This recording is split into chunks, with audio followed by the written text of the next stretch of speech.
climate change is a huge talker today. Around the world today, protesters are taking to the streets to combat climate change. It's called the Global Climate Strike Movement. Hundreds of thousands of people across the globe skipped school and worked to urge their lawmakers to take action to combat climate change. They say it's a global movement to save the planet. The strike is being led by young people. Here in the Valley, hundreds of people took to the streets, marching through downtown Phoenix, starting at City Hall and heading to the state capitol. This march got underway about an hour ago. Team 12's Joe Dana is live at the state capitol where the big crowd is gathering. Joe?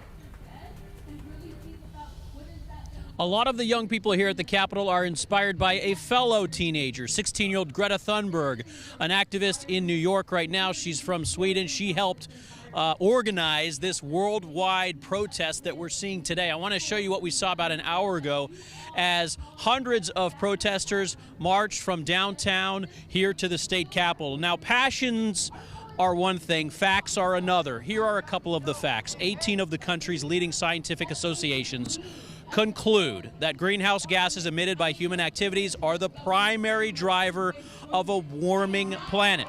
According to NASA's Earth Observatory, the 10 warmest years in the last 139 have occurred since 2005. The 5 warmest years being the 5 most recent. I'm here with Ben and Cam, 2 ASU students who joined this protest today.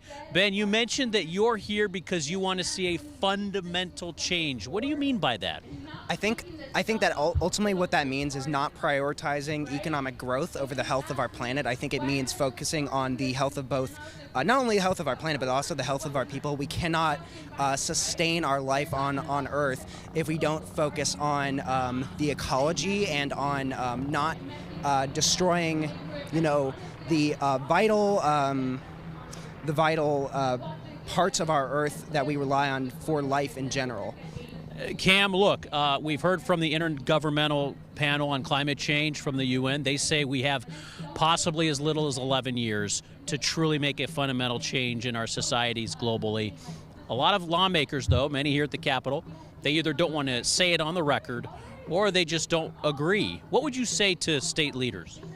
So what I would say to state leaders is just that, we have to listen to scientists, first of all. That's incredibly important. These are people who understand this issue better than anyone else. And in fact, the only mistakes that they've seemed to make about climate change is almost underestimating the pace at which it is changing. And that is true that we have 11 years, but we don't have 11 years to avoid climate change altogether. We have 11 years to limit it to 2 degrees Celsius of warming, which is where it tips into a different climate regime and it becomes unstoppable almost. Just a ½ degree Celsius would mean millions of people affected around the world. 2 degrees is what they talk about. All right, that's the latest here at this protest. We're going to have more coming up at 4:30 and at 5 o'clock. What some of our state leaders are saying about the message that these kids have today. Back to you guys.